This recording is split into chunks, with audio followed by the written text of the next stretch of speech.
thoughts before the game, and when asked about the Illinois game, it was how we responded on the road and how we were resilient on the road.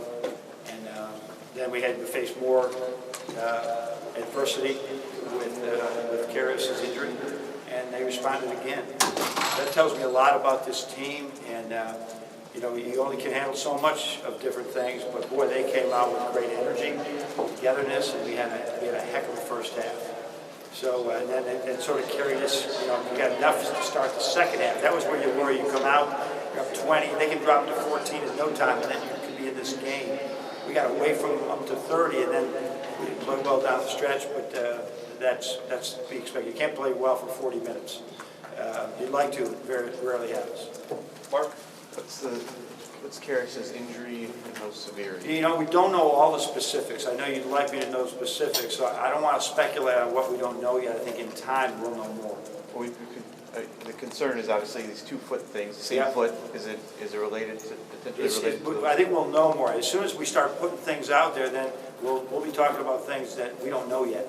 So it's his lower left leg. It happened in the Illinois game. When you watch the video. Was it that play when he kind of stepped on his ankle? Yes, that's correct. Talk about the way that the offense has allowed Duncan and Zach to really round up their games and see the floor better. Yeah, I mean, for Zach, I was concerned about Duncan's assist numbers after about 5 or 6 games because he does need the Stauskises and guys like that. Once they could floor the ball and see people, right, that made a big difference for us. And so there were games, and Jordan took a lot of credit for this. After I was, you know, looking over the SMU tape, I had missed a lot of the opportunities. I was looking at more execution and not how open our big men were. And we really have been emphasizing since then. Those two did a great job. For those two, they had 13 assists together. Those are 2 guys who came in as shooters.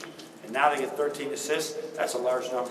How much of that do you think is the trust in Mark to finish these? Well, I think it's with both. They throw those same passes to Ricky, right? Just Mark right now is really finishing nice and tight. There's a simplicity to his game of putting it in, where some other guys are still having some balance issues. So, and Mitch McGarry was like that. Early in Mitch's career, every time he had an easy shot, many times he had an easy shot, it became complicated. Then he got to his leverage, it was much better. Mark sort of learned that over time.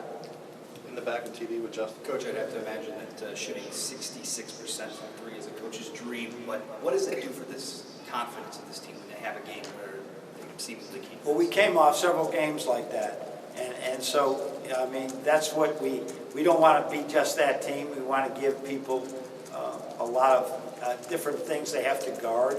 But when you have 4 people out there that all can shoot the ball, and they're usually all out there. I mean, it's a big, first of all, it's a big man's dream because he's in single coverage and he's in leverage a lot. But second of all, they're pretty good. They're becoming a much better passer team, and they're passing the ball where people can really see it.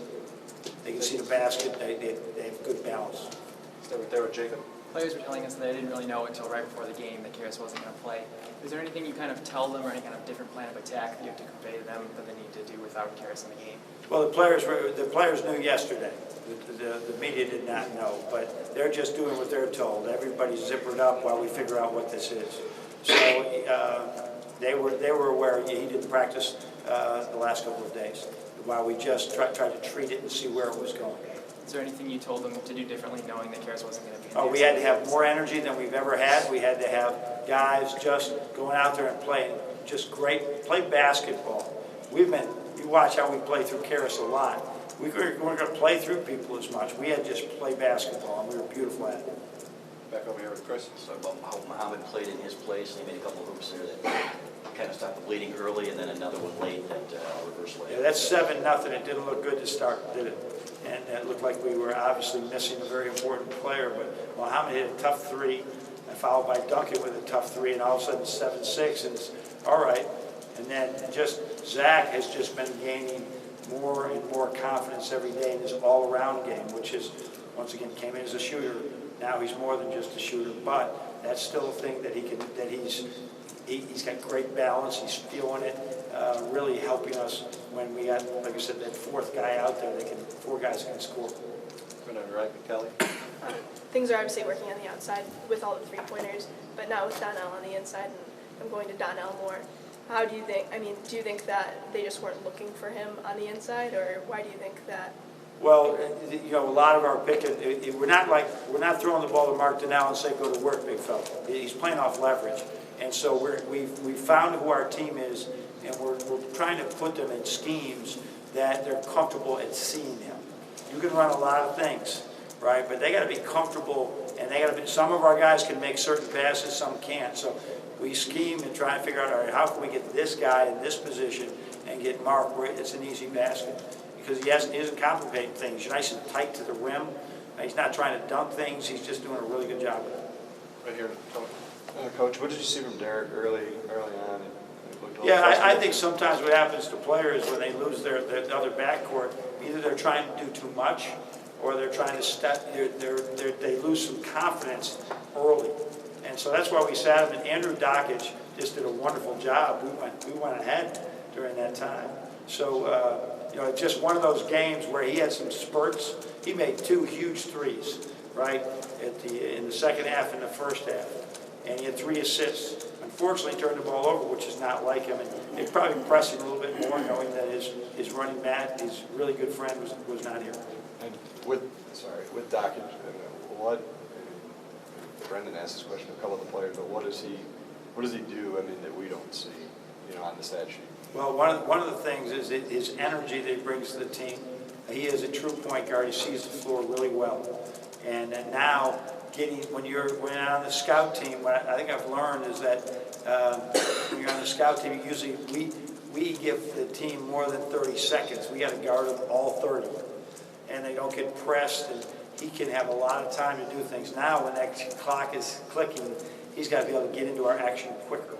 But he does say he's gotten incrementally better every single day that he's been here, and that's an important part for us going forward. That we have that type of backup at the point guard.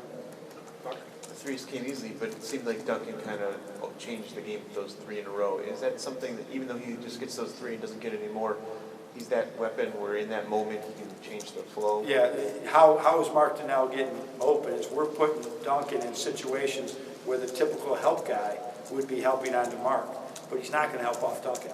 So we continue to try and put Duncan in situations where he's going to see single coverage, he's going to see deny, but it puts Mark with leverage. So that's what we've been scheming. As I said earlier, we're trying to figure this thing out. Where's the best play? But we had to see what can Aubrey do, what can Zach do. Zach was struggling for a while. So it is.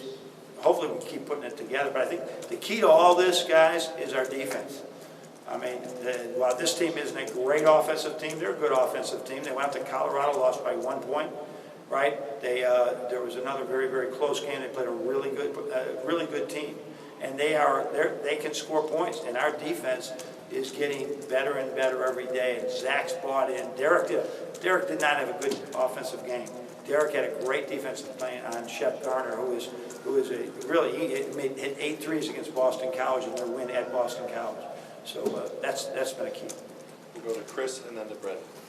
Because Penn State had been playing good ball coming in the pack, and I said he felt like he ran into a buzzsaw. You feel like you're starting to really peak to the point where... Well, I thought after the Illinois game, I really saw some good things out there when they made a couple runs at us and we kept getting away and saw what Mark was doing there, which we'd been seeing. But then, obviously, with the injury, then I wasn't sure what we'd see today. But that was good, and that gives everybody a little bit of a step-up time right now that we're not just one-dimensional. We can do different things. So hopefully that can continue, but it's not going to continue unless we just play great defense. Brendan? You say you want to get more information on Karras and whatnot. What is the plan for him for this week? Just rehab and evaluate, and see where it is, what is going on there. So that's the whole plan. So that's what we've been doing the last 2 days. And then yesterday, we decided he wasn't going to play just because of the fact that he hadn't practiced.